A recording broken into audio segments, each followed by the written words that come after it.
2024 के जाते जाते ग्रहों की स्थितियां कुछ विशेष देखी जा सकती हैं। कैसे प्रत्येक राशि पर इसका प्रभाव रहेगा, इसको लेकर भी हम चर्चा कर रहे हैं।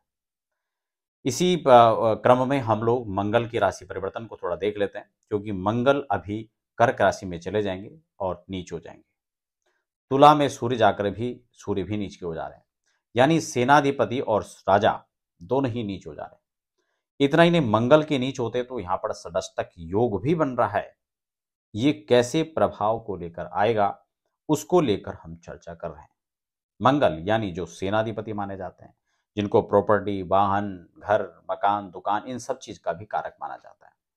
अगर मंगल अच्छे होते हैं तो उन व्यक्ति के जीवन में उस प्रकार के सकारात्मक परिणाम देखे जाते हैं, और अगर मंगल प्रतिकूल हैं तो इन चीजों में कमी देखी जा सकती है। सबसे पहले हम इस बात को समझ लेते हैं कि षष्टक योग कैसे बनेगा और कैसे इसके प्रभाव रहेंगे। प्रत्येक राशि पर चर्चा रहेगी। नए दर्शक हैं तो चैनल को सब्सक्राइब कर लीजिए, क्योंकि अध्यात्म, ज्योतिष, वास्तु, तमाम प्रकार की चर्चा हम समय समय पर करते हैं। देखिए, मेष राशि की सबसे पहले हम बात कर लेते हैं। मेष राशि में देखें तो कर्क में यानी चौथे भाव पर मेष राशि के लिए मंगल नीच के हो जाएंगे। ये स्वयं का भाव आपका सुख का होता है, आपके कुटुंब का भाव कहा जाता है, परिवार का होता है, आपके वाहन का, मकान, दुकान आदि इसी भाव से हम देखते हैं, और मंगल यहाँ पर नीच हो रहे हैं। शनि के साथ षष्टक योग बन रहा है, जबकि शनि एकादश भाव पर होंगे। इस बात के तो यहाँ पर कोई दोहरा नहीं है कि इनकम के लिए तो अच्छे स्रोत बनेंगे, लेकिन आपके चौथे भाव पर मंगल नीच होने से कहीं ना कहीं प्रॉपर्टी में लॉस हो सकता है। इसलिए आपको इसमें थोड़ा विचार करके, ध्यान करके आपको इस कार्यों में आगे बढ़ना है। घर परिवार संबंधों को लेकर के आपको कहीं ना कहीं अपना सॉफ्ट कॉर्नर दिखाना होगा, और उधार लेन देन से आपको बचना होगा। वृषभ राशि के लिए आपके राजकीय पक्ष में हम देखें, क्योंकि दशम में शनि होंगे और तृतीय भाव में मंगल होंगे। नीच के मंगल यहां पर आपका पराक्रम तो बढ़ा देंगे। अति उत्साह में किसी प्रकार का कोई कार्य आपको नहीं करना है। राजनीतिक कैरियर में उथल पुथल देखी जा सकती है, क्योंकि दोनों एलिमेंट्स अग्नि और वायु के हैं। इसलिए यहां पर स्वास्थ्य का भी ध्यान रखना होगा, खासकर पिता के स्वास्थ्य का आपको ध्यान रखना होगा। पिता के साथ संबंधों को मधुर बनाने का प्रयास करना होगा। तीसरी राशि यानी मिथुन, आपके भाग्य भाव पर शनि और दूसरे भाव पर मंगल नीच हो जाएंगे। धन का भाव, पारिवारिक प्रॉपर्टी को हम देखें, जो पैतृक प्रॉपर्टी हम जिसको कहते हैं, उसको लेकर विवाद की स्थितियां देखी जा सकती हैं। और यहां पर कहीं ना कहीं अगर पूर्व से विवाद चल रहा था तो विवाद उभर करके आ सकता है। जहां भाग्य का बहुत ज्यादा आपको साथ नहीं मिल पा रहा है, वहीं अब इस भाव पर आपके मंगल का नीच हो जाना आपको गाड़ियों से संबंध परेशानी में डाल सकता है, दुर्घटनाओं में डाल सकता है। इसलिए सजग सावधानी से आपको काम लेना है, और मंगल ऋण मोचन का पाठ आपको करना है, ताकि आपको अच्छे परिणाम मिल सके।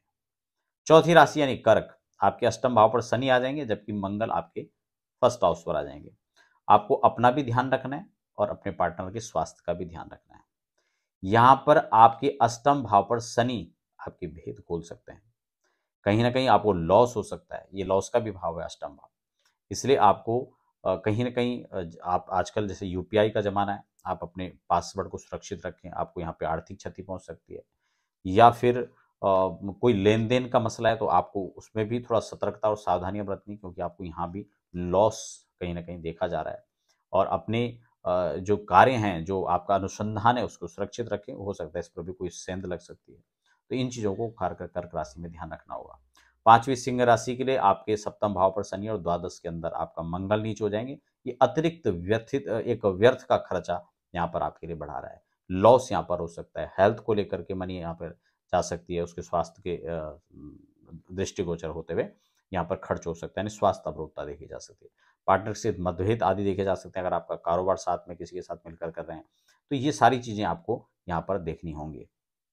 या फिर आपके दाम्पत्य जीवन में थोड़ा सा मतभेद की स्थिति देखी जा सकती है। पति पत्नी के बीच स्वास्थ्यों को लेकर थोड़ा सा, उनके स्वास्थ्य को लेकर चिंता देखी जा सकती है। तो इस सिंह राशि के लिए यहाँ पर इसका एक परिणाम है। कन्या राशि के लिए आपके छठे भाव पर आपके शनि और एकादश भाव पर आपके मंगल की स्थिति रहेगी। मंगल एकादश में नीच होने का मतलब है कि आपके धन से लेकर के अड़चने यहाँ पर देखी जा सकती है। जो पैसा आ रहा था उसमें अड़चन हो गया। जो कारोबार कहीं ना कहीं अच्छा चल रहा है उसको लेकर भी कहीं ना कहीं अप डाउन की स्थिति देखी जा सकती है। किसी पैसे का अगर देखा जाए, कोई प्रॉपर्टी में पैसा है तो उसको आपको नहीं फंसाना, जल्दी से सोच विचार करके आगे करना काम, क्योंकि प्रॉपर्टी में पैसा फंस सकता है। शत्रुजन्य बाधाएं भी यहाँ पर देखी जा सकती हैं। अब यहाँ पर देखा जाए तुला राशि के लिए, तो आपका पद प्रतिष्ठा, इसको लेकर खास आपको ध्यान रखना है, क्योंकि यहाँ पर पंचम भाव के अंदर आपका जो है शनि होंगे, जबकि दसम भाव के अंदर आपका मंगल नीच हो जाएगा। जो ऐसे मंगल का यहाँ पर पराक्रम, इस भाव में बैठना पराक्रम को दर्शाता है, उसमें वृद्धि करता है, लेकिन ये नीच हो जाएंगे, इसलिए पद प्रतिष्ठा का थोड़ा सा यहाँ पर कहीं ना कहीं आपको ध्यान रखना होगा। कोई लांछन लग सकते हैं, ऐसी स्थितियां बन सकती हैं, प्रॉपर्टी को लेकर के वाद विवाद बन सकता है, राजकीय कार्यों में यहाँ पर उथल पुथल देखी जा सकती है, संतान आदि में बाधाएं पहुंचा सकता है ये मंगल। वृश्चिक राशि के लिए आपके चौथे भाव पर शनि और जबकि नवम भाव पर मंगल नीच हो जाएंगे। भाग्य का तो बहुत ज़्यादा साथ यहाँ पर मिलता हुआ नजर नहीं आ रहा है, इसलिए आपको इस बातों का भी ध्यान रखना है कि भाग्य में वृद्धि करने के लिए आपको देवगुरु की दृष्टि, देवगुरु की आशीर्वाद को आपको बढ़ाना होगा, धर्म कर्म के साथ आगे बढ़ना होगा। और चौथे भाव के अंदर जो शनि है, इनकी दृष्टि शत्रु भाव पर रहेगी। शत्रुओं से तो आपको बचाकर कहीं ना कहीं रखेंगे, लेकिन फिर भी शत्रुजन्य बाधा यहाँ पर उत्पन्न हो सकती है, क्योंकि मंगल और शनि का षष्टक भी योग है। इसमें एक खास बात आपको ये भी ध्यान रखना है कि पैसा आपको नहीं फंसाना है, खासकर प्रॉपर्टी में नहीं फंसाना है। जो भी कार्य आप कर रहे हैं, कहीं आपने मकान लिया है, दुकान लिया है, कोई सेकेंड हैंड गाड़ी खरीद रहे हैं, तो वहां पर आपको पैसा सोच समझकर डालना है। धनु राशि के लिए तीसरे भाव पर शनि का गोचर और अष्टम भाव पर मंगल विराजमान रहेंगे। मंगल का अष्टम भाव पर नीच हो जाना कहीं ना कहीं तकरार, मतभेद, विस्फोट की स्थिति को दर्शाता है, दुर्घटनाओं की स्थिति को दर्शाता है, इसलिए इन चीजों का ध्यान रखना है। पराक्रम बढ़ेगा, लेकिन अति उत्साह आपको यहाँ पर नहीं दिखाना है। सतर्कता, सावधानियां ये आपको हमेशा बनाकर रखनी है।